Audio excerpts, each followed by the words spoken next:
You know, I almost didn't do one of these this year. My main goal is to get through my 10 favorite directors by the end of the decade. I have 4 down, but out of my favorite directors, not many of them have movies coming out this year. The only one is Robert Zemeckis, who has a movie coming out called Allied. But the only problem was that I had only seen about half of his movies. So I basically had to watch the other ones while worrying about all this other shit I have to do. Now, some of you may be thinking, how can you put Robert Zemeckis as one of your favorite directors if you only saw half of his movies? Well, the half that I have seen have been really freaking good. 3 of them are in my top 20 favorite films of all time. Plus, he's a lot like Spielberg in that not only does he make great entertainment, but some of his films are kind of groundbreaking in either effects or pop culture influence. He's been making films for about as long, but he doesn't have enough to cover an entire month. So we'll just be doing one a day leading up to the day Allied comes out. And again, it's only movies he's directed, so no 1941 or The Frighteners. So without any further ado, here's my Zemeck-ithon. And we'll start with I Wanna Hold Your Hand.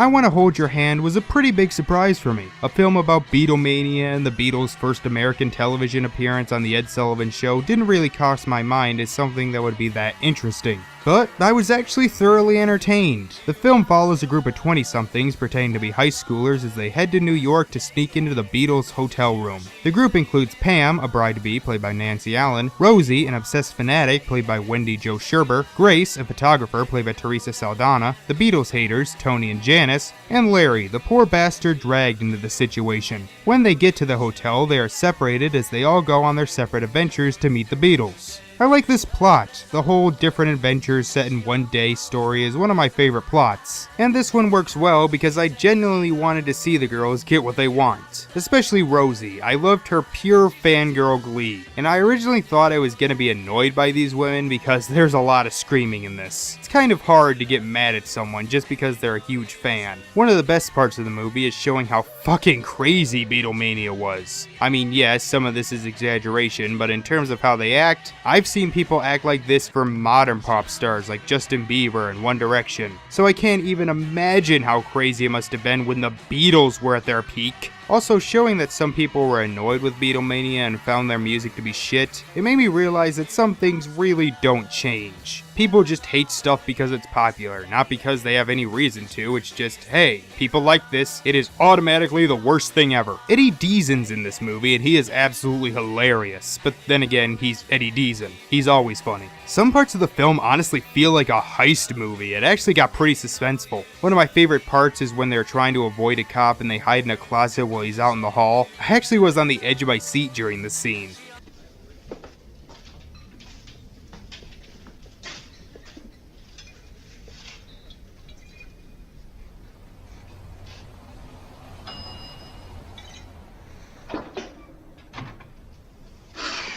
The elevator's here. The elevator's here.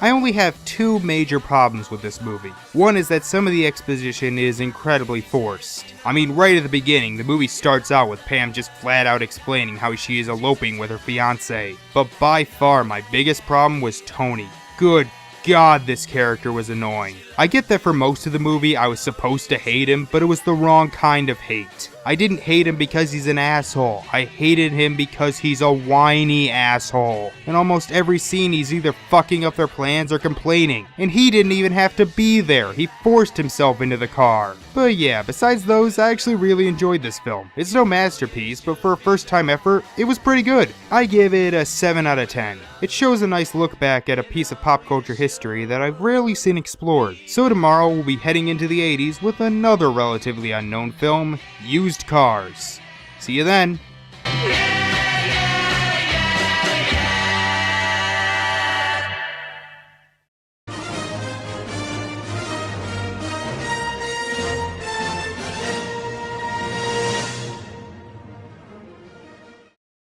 Used Cars, like I Wanna Hold Your Hand, was another movie I had very little interest in seeing, and yet I really enjoyed it. I don't like it as much as I Wanna Hold Your Hand. I'd say it's one of my lesser favorites of Zemeckis, especially with his early work. But I like this movie a lot more than I thought I would. Kurt Russell stars as Rudy Russo, a young charismatic con-mean used car salesman who dreams of running for state senate, but needs $10,000 to start his campaign. His boss Luke, played by Jack Warden, is having trouble keeping the lot alive because of his brother Roy, also played by Warden, who owns a lot right across the street. Roy hires a man to take Luke on a wild ride and gives him a heart attack and he dies. So now Rudy and the other workers have to find a way to make the lot a success as well as keep Luke's death a secret, or else Roy will inherit the lot. So yeah, the best way to describe this movie is a dark satirical comedy. Very, very, very dark. Anybody who's seen my videos knows nothing can piss me off more than dark comedy done wrong.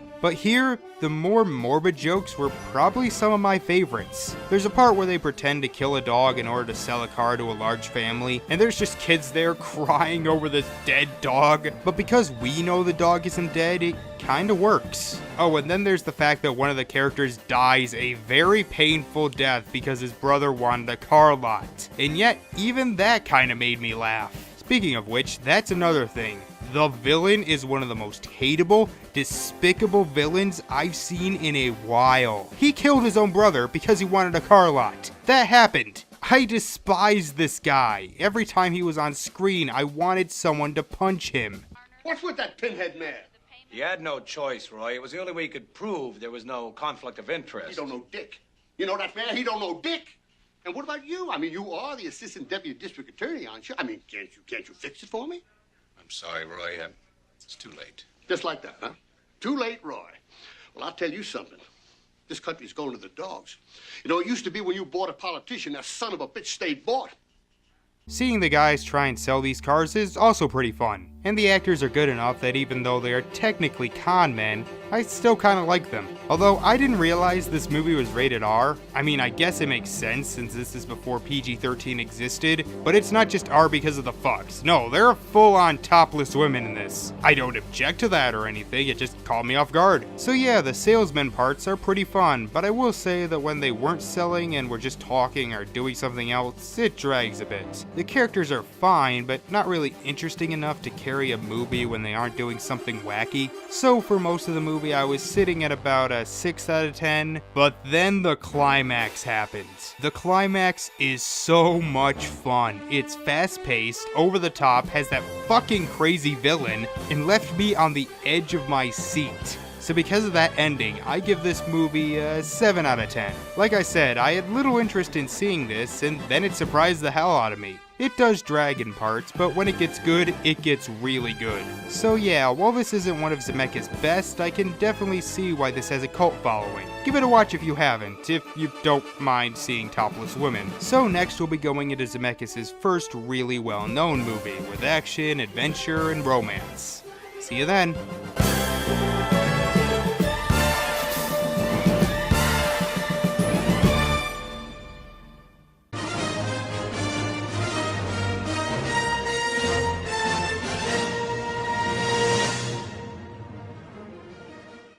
You know, I'm only 3 movies in, but I am really glad that I decided to do this Zemeck-ithon. Like I said, I only saw about half his movies before this, but these first 3 he did that I had never seen before have been pretty big surprises. And of the 3, I'd say the best is Romancing the Stone. Kathleen Turner stars as Joan Wilder, a romance writer who, despite the subject matter of her books, isn't having the best luck with romance. One day, her sister Elaine is kidnapped in Cambodia, as you do, and the kidnappers tell Joan to bring a map to them that Elaine's husband mailed to her before he was murdered. When she gets down there, she meets Jack T. Colton, played by Michael Douglas. And now the two are on a run from a group of terrorists who want the map to find a priceless treasure. Now when I was going to watch this, I didn't look up any type of plot synopsis, so I didn't know this was going to be a treasure hunting movie. I love treasure hunting movies. It always just takes me back to when I was a kid. Not just setting up treasure hunts for my friends and siblings, but digging in the backyard for hidden treasures. Once found an old shoe. True story. But yeah, any movie with treasure hunting automatically has my interest. But I also like the two leads. They have good chemistry, they're charismatic, and I was rooting for them all the way. You lost what? I lost my button. My button. You're gonna lose a lot more than that.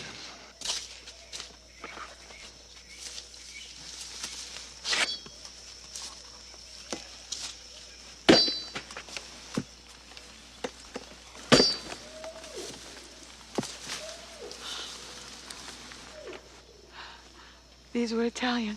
Now they're practical. The villains are also great. Danny DeVito gets some good laughs, and Manuel Ojeda, sorry for mispronouncing that, is this really threatening presence. I just tense up every time he's on screen. The action is great, they're suspenseful, and keep the focus on the characters more than the location and effects. The movie is basically a romantic comedy adventure, and it works as all three. The romance between the two is cute, the comedy is good, even if it's not something you'll bust a gut at, and it's a really solid adventure. My only real problem is that there were some lulls in the first half. It kinda reminded me of Raiders of the Lost Ark in that way. In fact, this movie did feel like it was trying to be like Indiana Jones, but apparently the sequel wasn't good enough to keep the franchise going. I don't know if I'd say it's as good as Raiders of the Lost Ark, but it's definitely up there. It's a solid film that I think you should watch if you're a fan of adventures. If you like stuff like The Goonies or Indiana Jones, you'll probably at least like this. I give it a 7.5 out of 10, and the best thing about it, it was successful enough that Zemeckis was allowed to make his next movie. Oh yeah, next time we're gonna talk about the big one. Again, see you then. Wait a minute, the writer of this also co-wrote Always? What the fuck?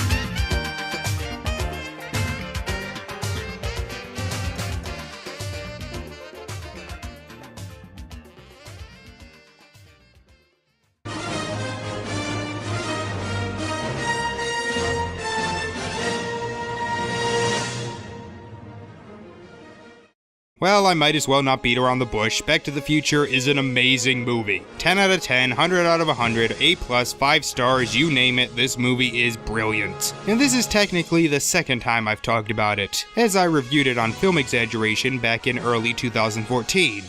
Don't watch it.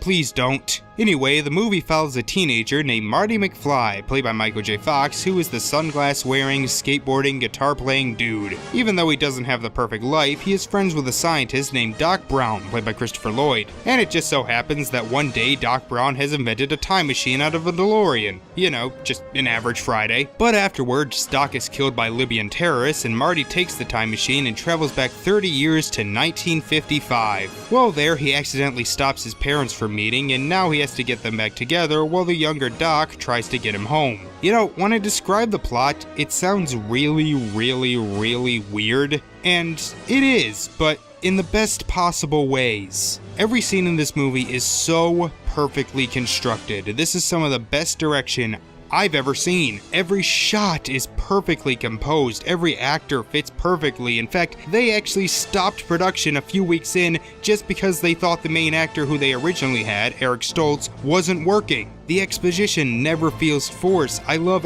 every character. The villain Biff is an over-the-top but still threatening presence. George is likable but funny in his geekiness. Lorraine is charming, and Marty and Doc have some of the best on-screen chemistry in cinema. Doc, don't tell me anything. Doc, quiet. Quiet. I'm gonna read your thoughts. Let's see now. You come here from a great distance? Yeah, exactly. Don't tell me. You want me to buy a subscription to the Saturday Evening Post? No. Not a word. Not a word. Not a word now. Quiet. Donations. You want me to make a donation to the Coast Guard Youth Auxiliary? Doc, I'm from the future. This movie juggles a lot of different genres, and every single one of them work. It's a comedy that's funny, it's a romance that's sweet, it's an action movie that's thrilling, and it's a sci-fi that's creative. Oh, and the special effects. There aren't that many when you look back on it, but the ones they have are really good. And it does a great job of building suspense. The climax is one of those things I like to call an anxiety climax. By that I mean it keeps making things worse and worse, as if it's trying to give the audience an anxiety attack. What else can I say? The music. The music is amazing. Alan Silvestri's score is one of the most uplifting in movie history. I want this to play every time I accomplish something, even if it's something as easy as, I don't know, tying my shoe or something. Is there anything wrong with this movie? Well, it is a time travel movie, so there are a few things that don't really add up, but they're very small, and most people wouldn't notice them. That they know the lightning will strike at 10:04, but not which second. Also, I feel that as good as the ending is, they could have easily just propped the rear of the car up and saved them a lot of trouble. But yeah, this movie is an absolute masterpiece. I actually think it's one of the best movies I've ever seen. It's about as close to perfection as you can get. If you for some reason haven't seen it, go watch it right now. I guarantee you'll like it. If you don't, well, I don't think you're a person. Go away. But yeah, as I said, 10 out of 10, a classic in every sense of the word, and it started one of the best movie trilogies of all time. But before we get to the other two, we have to talk about Zemeckis' first attempt at animation. See you then.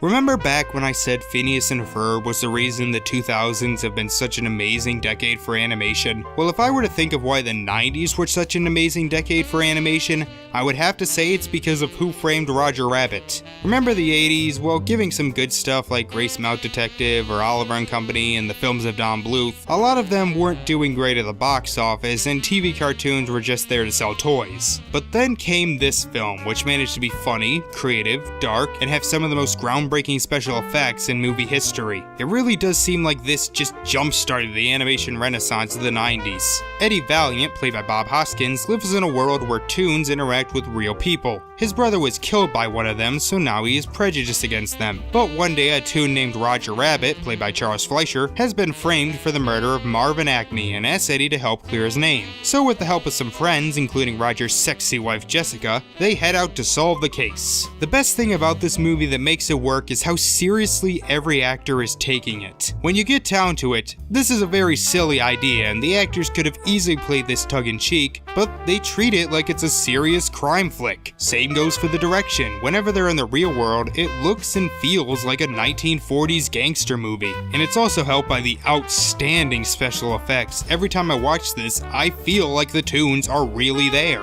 When Eddie goes to Toontown, I feel like he's really there. Smile. You'll know this old world is a great world after all. Smile, smile, yes,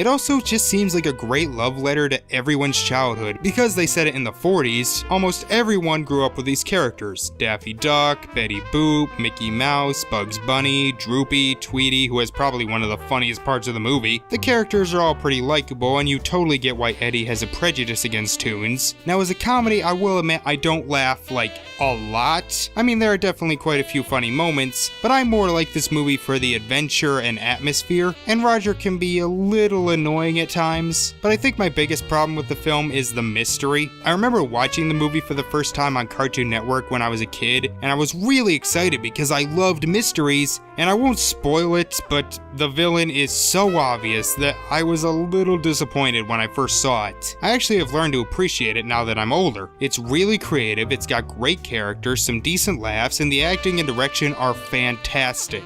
I'm assuming most of you have already seen it, and if you haven't, I'm assuming you're really young, in which case you shouldn't be watching my fucking videos, you dumb shits. But yeah, it's a great movie that definitely deserves to be called a classic, and I give it an 8 out of 10. If the mystery was a little better, it probably would have been higher, but as is, it's still a great film. And next time, we'll be going back to the Future to see what kind of shenanigans Marty and Doc are getting up to in the far-off year of 2015.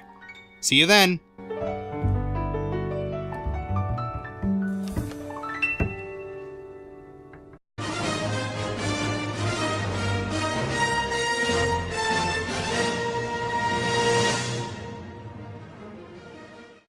Back to the Future Part 2. You know, for a movie that today is regarded as one of the best sequels of all time by so many people, it's weird to think that it got such a mixed reception when it first came out. I only know of one person who dislikes this film, and what do I think about it? Well, let's talk about the story first. Marty and Doc return and are now in the future year of 2015. Yeah, after they save Marty's son from ruining his life, future Biff steals the time machine and takes an almanac back to the past self so he can make a fortune betting on sports. When Marty and Biff return, they notice the entire town has gone to shit and now have to get the almanac back while also avoiding their other selves. So after I gushed over how much I love the first film, you're probably wondering what I think of this one, and well, I actually kinda like it more. Now don't get me wrong, the first one is objectively a better movie. In directing, acting, writing, it's a superior film, but I actually enjoy watching this one just a little bit more. Why? Well, because it's so much fun. The first movie has quite a few genres, but science fiction was the one it had the least. This movie is a science fiction through and through. Don't get me wrong, it has funny moments, some great action, and some real powerhouse sad scenes, but it is mostly a time travel movie. I love the future Hill Valley. Yeah, we all laugh now that 2015 has passed and it looks nothing like this, but it still is an amazing looking future. The set designs, the effects, there are just so many little details that give it life.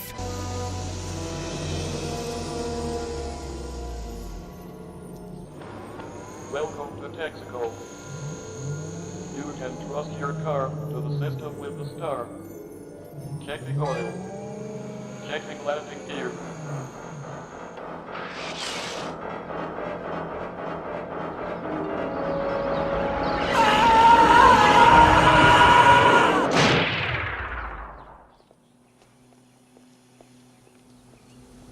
Shark still looks fake. And when the two go back to 1955, it's so interesting seeing different angles from the first movie. Doc and Marty are still as entertaining as hell. It is a little weird that Marty suddenly doesn't like being called chicken, and yeah, Michael J. Fox by this point was way too old to be playing a high school student. But he's still so likable, and having him play most of his future family, Pete does a good job, even when he's in drag. Although, why didn't they just get the girl who played Jennifer to do that? So yeah, the plot of this movie is so much fun, even if it does have quite a bit of plot holes. It does take a lot of suspension of disbelief that everything lined up so Marty was still born in this alternate 1985, met Doc, and the whole shitty present didn't stop the invention of the time machine. Yeah, I mentioned this in my favorite movies of 2015 video. You can be elegant and smart with your time travel movies, but personally, I would rather see something balls to the wall, batshit insane. And that is what Back to the Future 2 is, a great sci-fi adventure with some good action and comedy spliced in. So yeah, like the first movie, I'm giving it a 10 out of 10. I guess objectively it probably deserved like an 8 or a 7.5, but I just love it so much, so it's my review, I can give it whatever the hell I want. It's one of my favorite movies, it's one of my favorite sequels, I absolutely love this movie.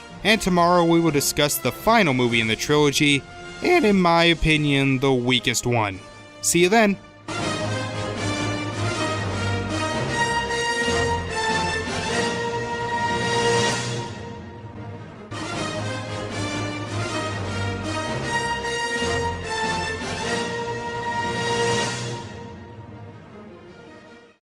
Back to the Future Part 3, the final film in the trilogy, and in most people's opinion, the weakest. And yeah, it's mine too. Not bad, but it doesn't have the tight, clever writing of the first movie or the over-the-top fun of the second movie, so it does kinda stick out as the black sheep.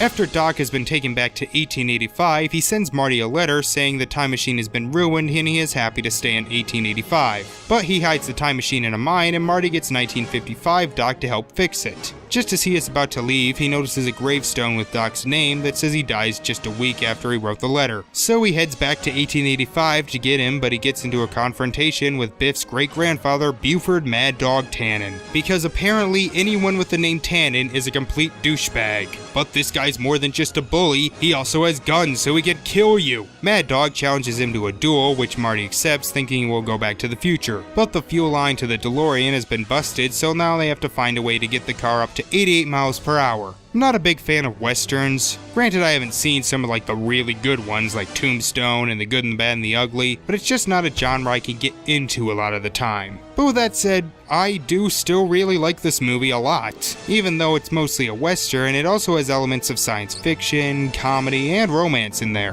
And that's probably the best part of the movie, the romance. Doc falls in love with a woman named Clara Clayton, and the two are actually incredibly sweet together. I just love watching them. Clara isn't the most interesting character, character in the world, but she is still all around likable. The plot is actually pretty solid. We have a good reason as to why they can't just leave, and it adds up to a very suspenseful climax. In fact, the climax on the train is not only my favorite climax to the trilogy, but one of my favorite climaxes in film.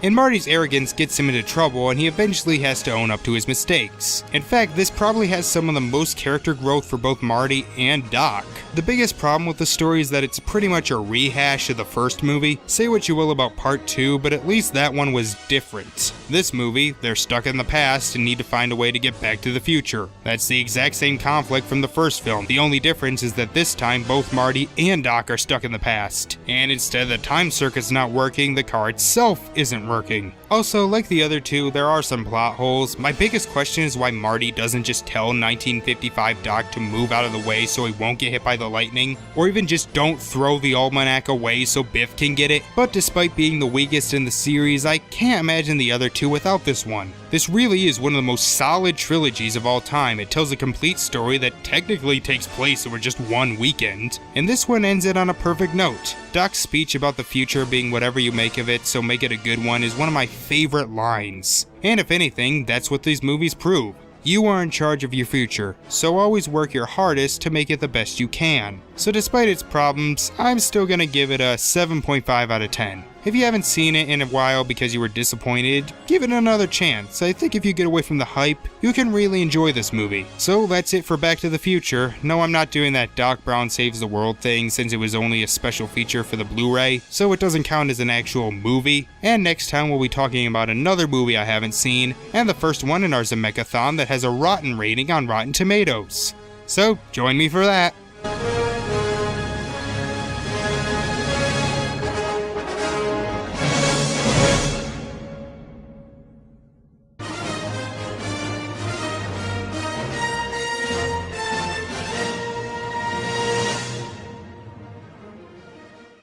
The best way to describe Death Becomes Her is like this. The first act is awful, the second act is great, and the third act is okay. Goldie Hawn plays Helen Sharp, a woman who is about to marry Ernest Menville, played by Bruce Willis. But he leaves her for Madeline Ashton, played by Meryl Streep. Years later, Madeline is worried about her age and goes to a woman who gives her a potion for eternal youth. But after taking a tumble down the stairs, she learns she cannot die, but her body can still decay. Realizing that Helen drank the same potion, they both fight it out, and some more stuff happens, but I really don't think I should get into those because then it would get a little spoilery. So let's go in order. The first act is fucking annoying. The characters are annoying. The pacing is boring. It isn't funny. I didn't laugh once. Even the acting in the beginning honestly felt kind of half-assed. I was like, oh god, this is gonna be the first Zemeckis movie I hate, isn't it? But then the second act happened. As soon as Madeline takes the tumble down the stairs, the movie becomes great for like a half hour.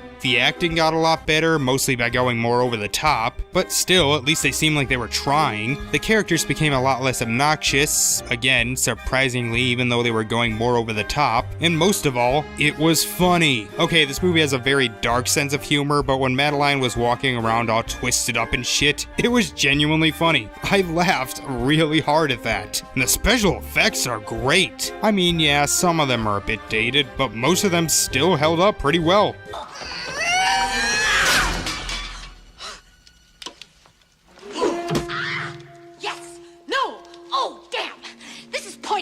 Wait a minute, this is ridiculous. We can't even hurt each other. We can't even inflict pain. Pain? I'll tell you about pain. Bobby O'Brien, Scott Hunter, Ernest Menville. That's pain. I loved every one of them, and they loved me. I will not speak to you till you put your head on straight.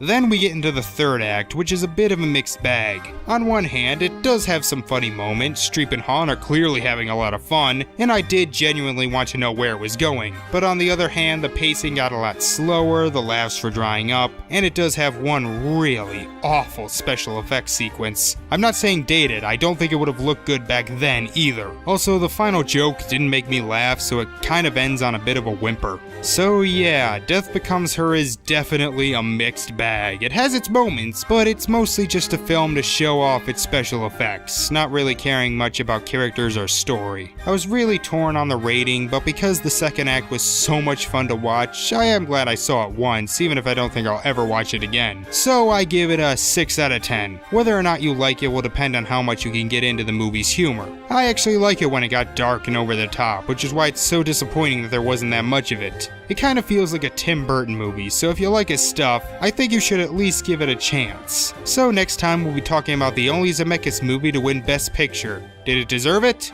Yes, but we'll discuss that next time.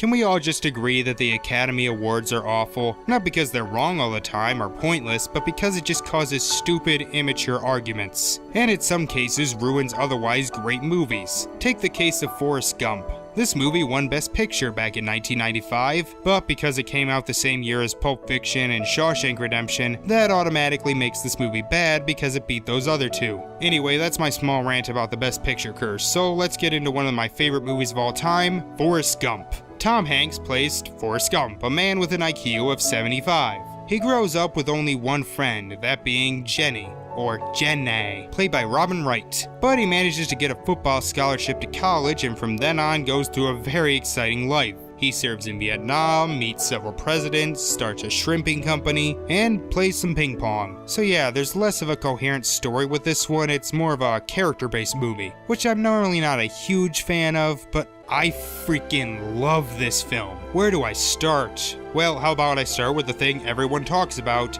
Tom Hanks. This is one of his absolute best performances, if not his best performance. When you really get down to it, Forrest Gump could have been really annoying, but he never goes too far. He manages to just go far enough on the scale of mental retardation without being insufferable. He's just so likable and charming that you just can't help but love him. And how about all the other characters? Jenny is a character who could have been so easy to hate. She keeps rejecting Forrest and leaving him, but you understand her upbringing and why she acts like she does. Gary Sinise as Lieutenant Dan is absolutely fantastic.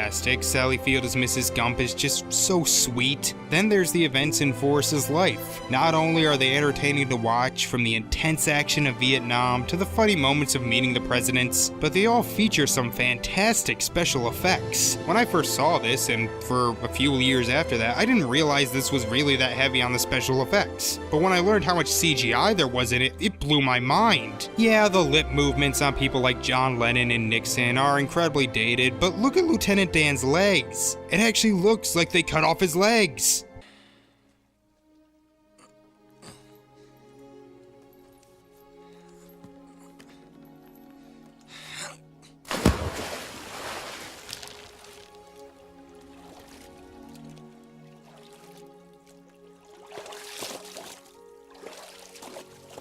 He never actually said so, but I think he made his peace with God.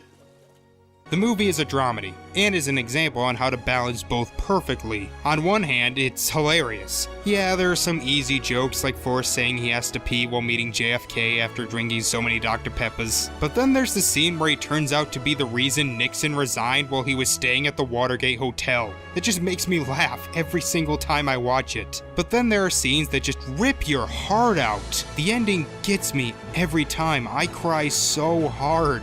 I read the book once, like a long time ago. It was similar, but I remember it being really fucking weird. Like there's one part where Forrest goes into space with a monkey and crash lands on an island of cannibals. I like the movie better. In fact, if you type Forrest Gump on Wikipedia, it takes you to the movie first, not the book. I guess some people may find it a little too sentimental, but for me, I love Forrest Gump. It's funny, it's sad, it's heartwarming, it has great characters and fantastic special effects. I give it a 10 out of 10, and that's all I have to say about that. So next we return to science fiction with a film that seems to get a very mixed reception. See you then.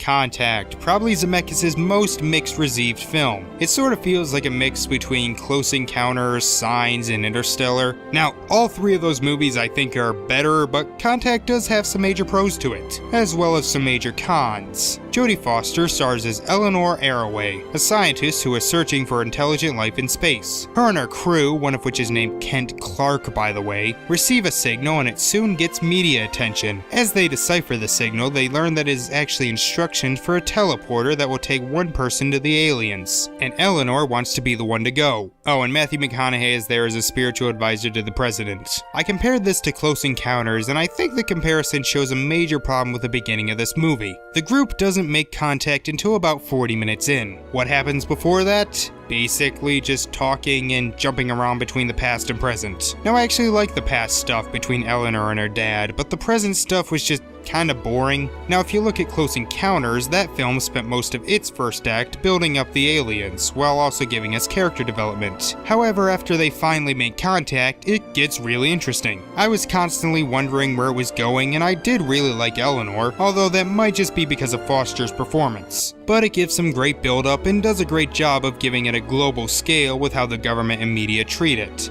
It's looking good here.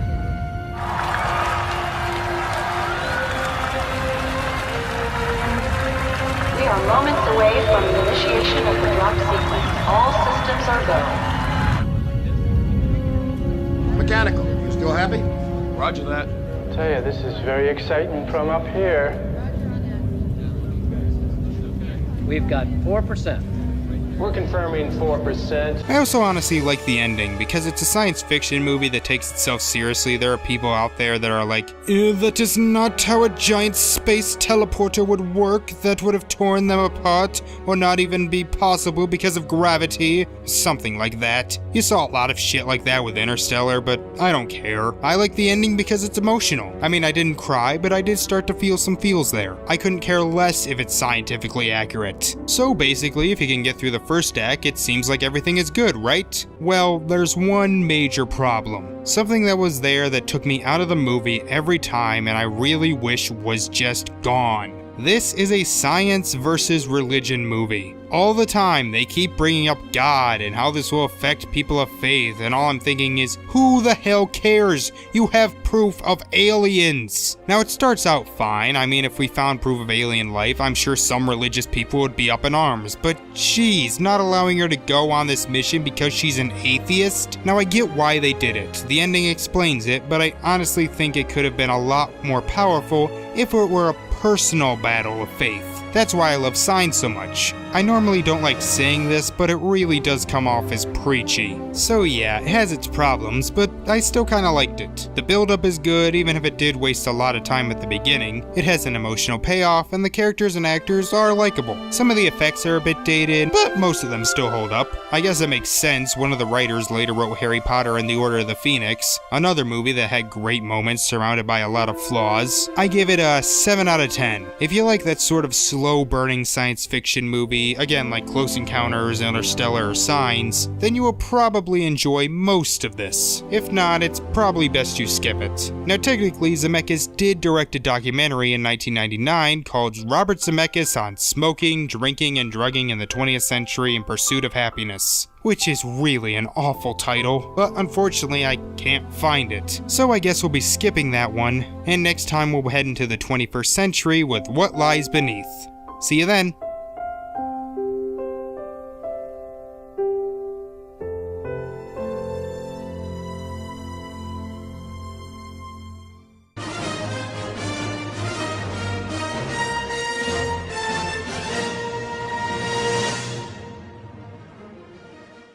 Here's an interesting fact. What Lies Beneath was written by Clark Gregg, who you may know better as Agent Coulson from the MCU, and it apparently worked out so well that he's only written 2 other movies since. Yeah, What Lies Beneath, while not awful, is so far the worst movie I've reviewed for this Zemeck-ithon. Not really because it's stupid or poorly made, but because it's so boring. Claire Spencer, played by Michelle Pfeiffer, is a woman who was in a car accident that leaves her with a minor case of amnesia. She's married to a doctor named Norman, played by Harrison Ford, and one day she notices their neighbor dragging something out of their house that looks like a dead body, and she thinks he murdered his wife. She begins to notice supernatural occurrences around the house and believe that the ghost of the neighbor wife is haunting her. This movie has no momentum. Throughout 90% of it, stuff just happens, and none of it was really that interesting. I didn't care. I didn't care about these two. I didn't care about the situation. I constantly kept checking out of the movie and was always thinking, why is this movie over 2 hours long? Anytime it seemed like something interesting was going to happen, they kill it by just having the characters sit around and talk, or have sex, or something. It's just boring. The characters are also not very interesting. I mean, I guess I did want to see what was going on and wanted Claire to be safe, but that's just because she's not hateable. And she's not hateable because she doesn't have enough of a personality to be hateable. The acting is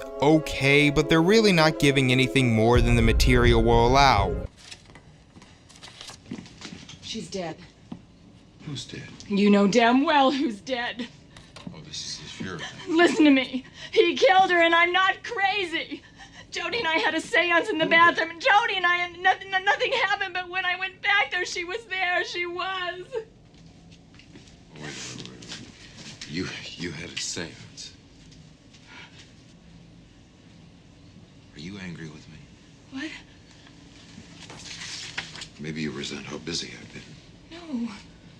In terms of the directing, it's fine. It does look good, and occasionally the atmosphere builds up enough, and there are pretty few creepy shots. Probably my favorite involves a mirror and a computer. The movie never really balances the psychological thriller and supernatural horror well. That's actually a pretty cool idea, not knowing if just Claire is crazy or if they're actually ghost haunting her. But it never mixes well, so for most of the movie I was like, alright, this is mostly just a generic thriller that I'm not gonna remember after I make the video, and I was just gonna call it mediocre. But then the ending happened, and the ending was so amazingly, stupendously awful that it actually started to piss me off. I'll give it credit that it got my attention, but it was for the wrong reasons. Now the twist, I was like, alright, whatever, I guess that was where this movie was going. But then after that, the characters become idiots. I won't directly spoil it, but here are some things I said while this ending was happening, so you might be able to guess.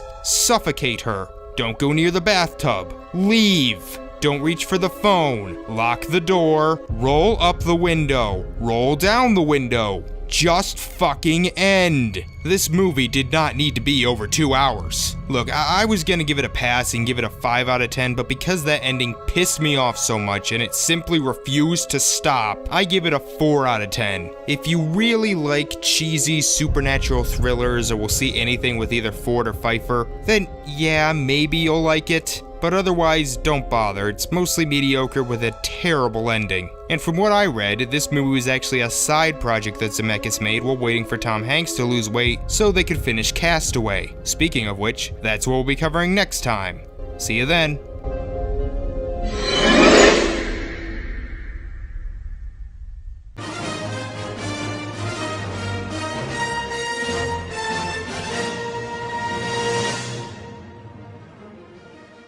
Castaway, probably the last Zemeckis movie that became a pop culture staple. People remember it, people parody it. Seems weird for a movie that is so ridiculously simple. Tom Hanks stars as Chuck Noland, a FedEx employee who is in a relationship with Kelly Frears, played by Helen Hunt. Chuck has to leave on a business trip, but while flying there, his plane crashes into the Pacific Ocean. He manages to survive and washes up on a deserted island. Now, with a few FedEx packages and a bloody volleyball named Wilson as company, he must struggle to survive and try to find a way off. This is gonna be a pretty short one because I really don't have much to say about it. It's good. What it sets out to do, it does really well. I liked Chuck, I wanted to see him get off the island, and seeing the ways he survives does make the movie entertaining to watch. Once again, Tom Hanks is fantastic. Without him giving a powerhouse performance, this could have been one of the most boring movies ever made, but he makes it work. It also looks really good because we're just looking at an empty beach the whole time, but again, it manages to work. It also has one of the best plane crashes I have ever seen.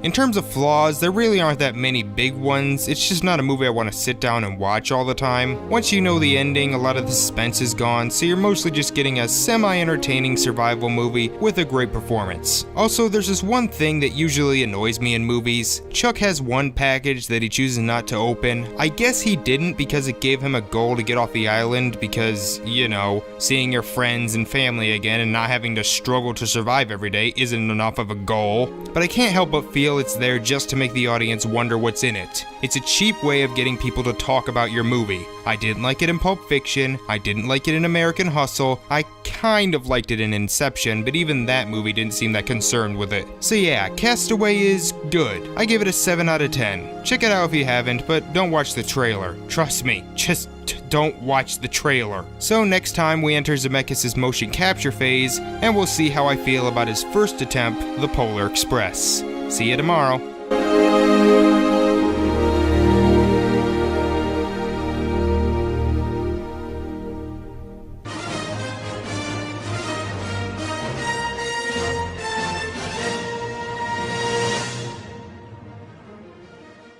The Polar Express, the first fully motion capture film ever made. Of course, that's not really saying much when less than a dozen have happened in the past 12 years. I actually saw this movie in theaters. I remember my mom really wanted to see it while the rest of us wanted to see the SpongeBob movie, and when we finally saw it, it was in one of the small theaters and the place was completely packed and a few people had to sit on the floor in front of us. But anyway, a young nameless boy, played by Daryl Sabera, is starting to have doubts on the existence of Santa Claus. But on Christmas Eve night, a train appears outside his house, and when he asks the conductor, played by Tom Hanks, where it's going, he says to the North Pole. So the boy gets on, and the rest of the movie is basically the journey on this magic train to the North Pole, where he meets several other characters, including a girl, a lonely boy, a nerd, and a hobo. I absolutely love this movie. In my opinion, it's not only Zemeckis' most underrated film, but one of his best. There are many reasons why, but we'll start with the bad stuff. First is the one everyone talks about, and that is the eyes. While I don't think they're quite as lifeless as many people say, they do mostly go into the uncanny valley. And two, it is padded as hell. There is so much filler in this, which makes sense. It's based on a book that's only 32 pages long, and most of that is taken up with illustrations. But it does keep the spirit of the book, and throughout all the padding, it never loses focus on the message. Also, that message, I kind of like how they treat it from not just a belief in Santa Claus, but also feel like someone questioning their belief in God.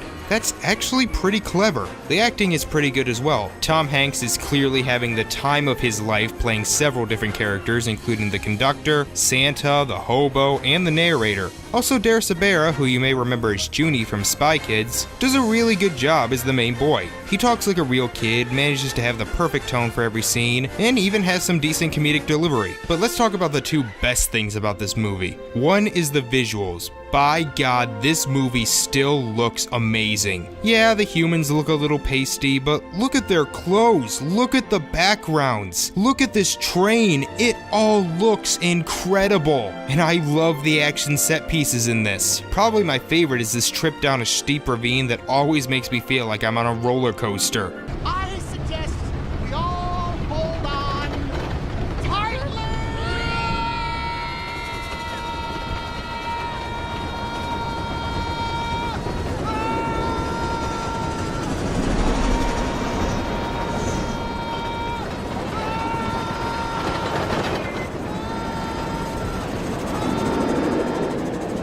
And the other thing I love about this movie is that it's actually kind of dark.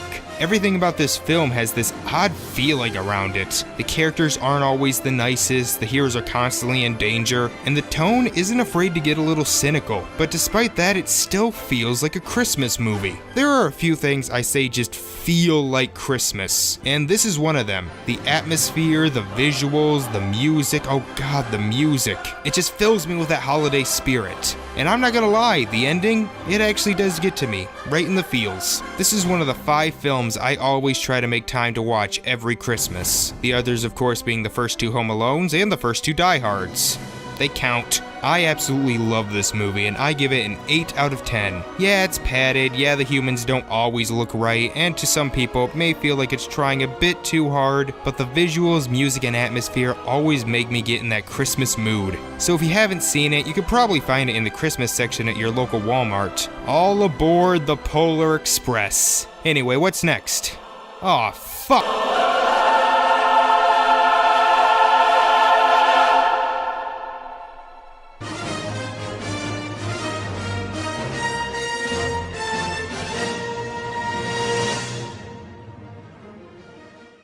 Beowulf, the Old English poem that in 2007 Zemeckis decided to turn into a motion capture epic. And man, do I not like this one. I actually think this may be the worst Robert Zemeckis movie ever made, or at least the one I dislike the most. And it's weird, this is the second highest rated Zemeckis movie of the 2000s on Rotten Tomatoes after Castaway. So I guess it has its fans, but it's a little too boring for that. In Denmark in 507 AD, a kingdom is attacked by a demon known as Gretel, who seems almost impossible to defeat. So they call upon a great warrior for help, and who should answer the call but Beowulf, played by Ray Winstone. Beowulf manages to defeat the creature, but there is a greater terror in the kingdom, that of Grendel's mother. So now Beowulf is sent to kill her as well, but he finds he may not be able to. By far the best thing about the movie are the visuals. Clearly a lot of time and effort went into making them, and they do look really great. However, a lot of the time, especially in the first half, it's so dark and uninteresting to look at. There's a lot of grays, a lot of browns, a lot of blacks. It's just not a very interesting color scheme. Then there are the character models. Again, clearly they had a lot of time and effort put into them, but most of the time they fall strictly in the uncanny valley. Their skin is too pasty, and their eyes can never fully emote. Also, the lip movements just never really looked right either. They tried way too hard to make them look realistic. I think that's why Tintin and Monster House had the best motion capture, because they never tried to make the characters look as realistic as possible. The story and characters aren't interesting. I've never read the original poem, but this movie just feels like it's trying to be the new Lord of the Rings, but doesn't have enough likable characters or an interesting world. I was just so bored. Also, am I the only one weirded out by how they try to sexualize some of these characters? They focus in on women's breasts and men's asses, and I'm thinking, who the hell are you trying to arouse with these? One of the characters is modeled after Angelina Jolie, and all I'm thinking is, you spend millions of dollars to make her look like a doll? Hell, one action scene has Beowulf fighting completely naked, and it's really awkward. Speaking of the action scenes, they are terrible. Most of them are poorly lit or have flashing lights, and they feel slower than most action scenes.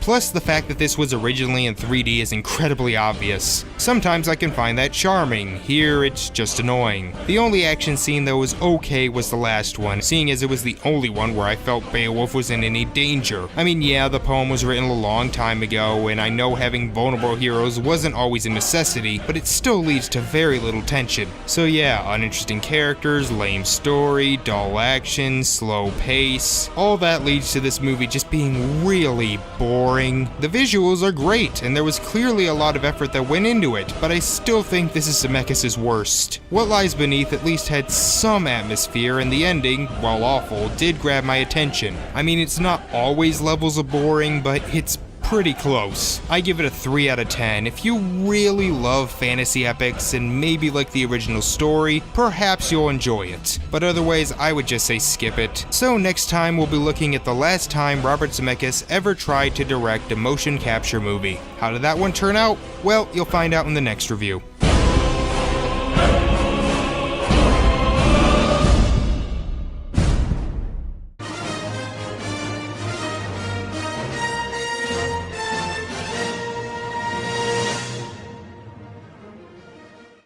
A Christmas Carol, one of the most famous stories of all time. It's been adapted into movies, TV episodes, theater plays, everyone knows this story. But I'm going to explain it anyway. Ebenezer Scrooge, played by Jim Carrey, is a curmudgeon old bat who is mean to everyone and only cares about making money. On one Christmas Eve night, he is visited by the ghost of his old business partner Marley, played by Gary Oldman, who says that he will be visited by 3 spirits, the ghosts of Christmas past, present, and yet to come, who will try to teach him the errors of his ways. A Christmas Carol is of course a bona fide classic, and because it's such a good story, it's really hard to make a bad Christmas Carol movie. However, because we've seen it so many times, it's also hard to make a great Christmas Carol movie, one that really stands out. But I think this one gives it a fair shot. We'll start with my gripes. The motion capture, of course, tries to make the characters look as realistic as possible, but once again, it never fully gets there. It doesn't go into the uncanny valley that much, but sometimes they try to be really cartoony with the way the characters act, and it does not mix well at all. Also, when you get down to it, it has a lot of padding. Like the Polar Express, it manages to keep it all connected to the main theme, but having Scrooge flying around everywhere seemed kinda pointless. This is why I tend to prefer Christmas Carol specials that are on TV, because you could keep the story tighter in 22 minutes than you can in an hour and a half.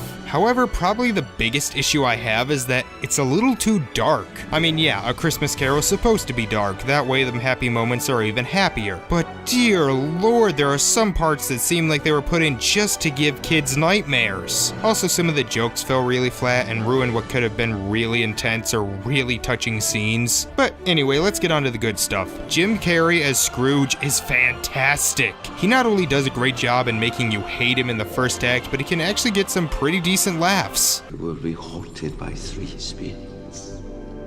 That's the Johnson Hope. I'd rather not. Expect the first. Tomorrow when the bell tolls 1. Couldn't I take them all at once and have it over with, Jacob? Expect the second, the next night at the same hour. And the third, upon the next night when the last stroke of 12 has ceased to vibrate. Plus, he is the best character model in this. It doesn't seem he was supposed to look that realistic, you know, with that huge nose. Plus, there are some dramatic scenes that he pulled off so well that it made my heart break. The visuals are great, as always, and the music is pretty good too. It really does embody the Christmas spirit. I like the designs of the 3 spirits. Like, the past one is this flame, the future is just a shadow on the wall. It's really creative. And while I know I complained about how dark it was earlier, the fact that it was so dark and mean-spirited made the ending that much more uplifting. I had a huge smile on my face during the last 10 minutes. So yeah, I like this movie. It isn't perfect, but it does do a good job of getting me in the holiday spirit. I may actually watch it again. I give it a 7 out of 10. With Christmas coming up next month, if you haven't seen it yet, I think it's a good choice to watch this season. But this would be the last motion capture film Zemeckis ever did after the giant bomb that was Marge Needs Mom pretty much killed the company. So he went back to the live action for his next feature. So how did that work out for him? Well, we'll find out tomorrow.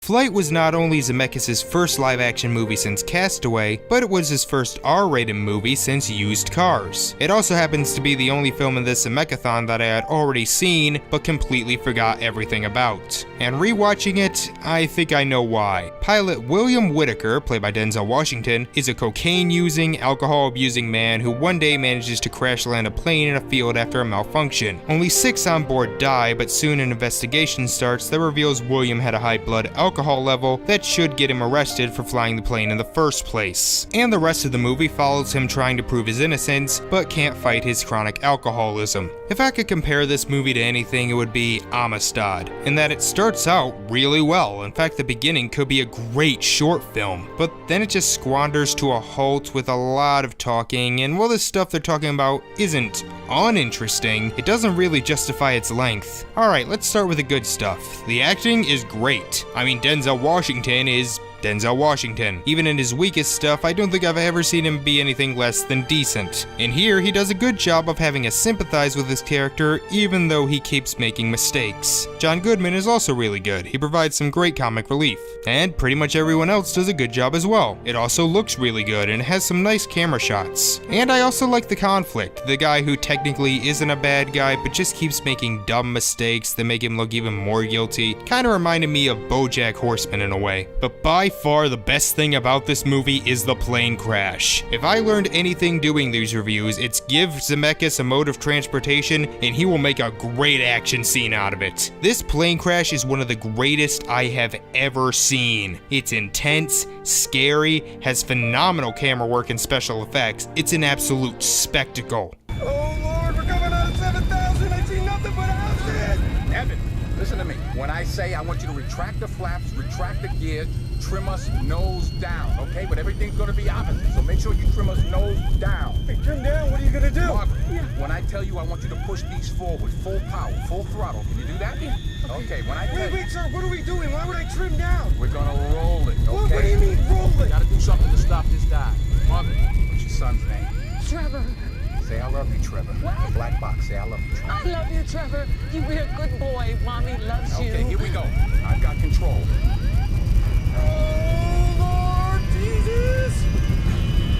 Besides that, the build up to the crash is also really good. The first half hour of this movie is fantastic, but then afterward it just sort of slows down. There's a lot of talking, and while some of it's interesting, a lot of it just drags. This movie did feel like it was almost 2.5 hours, because it was, but I shouldn't feel the length. I won't spoil the ending, but it doesn't leave you with the greatest feeling, so it doesn't have the best rewatch value. And at times it kind of feels like a PSA about not drinking. So yeah, the movie isn't bad. I think if you're into more talky movies, you'll probably love this. As for me, I'm glad I saw it, if anything, for that great plane crash, but I really don't see myself watching it again. I give it a 6.5 out of 10. It's a decent film, but not the great Zemeckis live-action movie that most people were hoping for. Will his next film fill that gap? Well, join me tomorrow for the final day of this Zemeck-ithon as we talk about The Walk. See you then.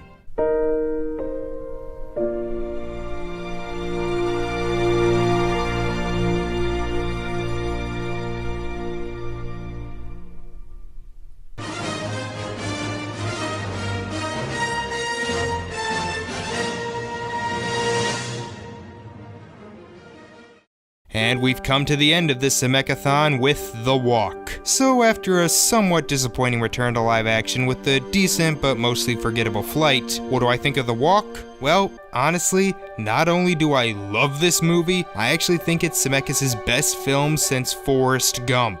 This movie was great. In 1973, a very French man named Philippe Petit, played by Joseph Gordon-Levitt, is an eccentric tightrope walker who dreams of pulling off the ultimate challenge. He plans to sneak into the not yet opened World Trade Center and walk across the Twin Towers in the early morning. He assembles a crew to assist him, but doing this job may be harder than he originally thought. Watching all of Zemeckis' movies, he really knows how to build up tension. This is his first film based on a true story, so if you even did so much as look up Petit on Wikipedia, you know the outcome of this film. And yet, I was constantly gripping the edge of my chair. Not just at the end, but during the whole build-up. I don't think this counts as a spoiler, but everyone knows he at least gets up on the wire, and yet the whole time, I kept thinking he might get caught. I felt like an idiot afterwards, but still. And when he finally is walking between the towers, it is absolutely brilliant. The angles, the effects, the lack of music, the sound effects, it constantly made me tense up.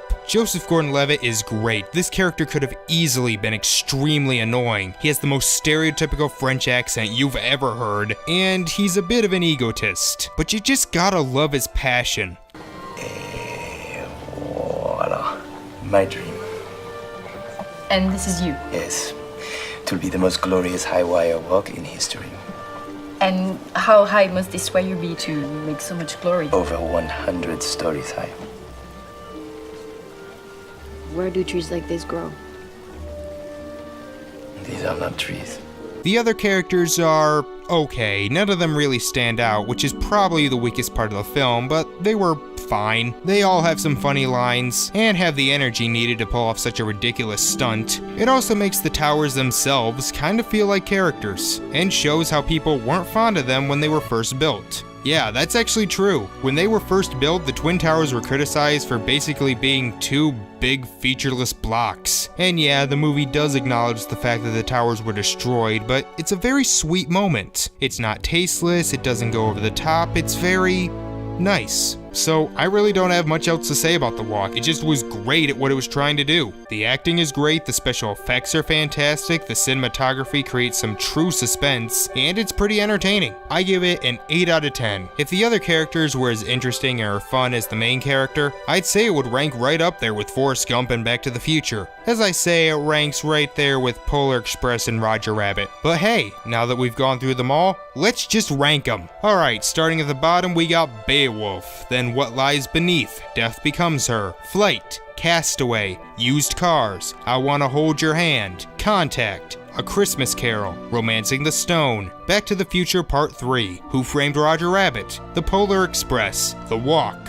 Forrest Gump, Back to the Future, and my favorite Robert Zemeckis film, Back to the Future Part 2. I am really glad I did this. Yeah, I had to sit through What Lies Beneath and Beowulf, but you know what? I got a few surprises and realized that Zemeckis, even when he makes his mistakes, he makes interesting mistakes. Where will Allied land in his filmography? I'm not sure. And what will the future hold? Well, the future is whatever he makes of it. So let's hope he makes it a good one. Good night, everybody.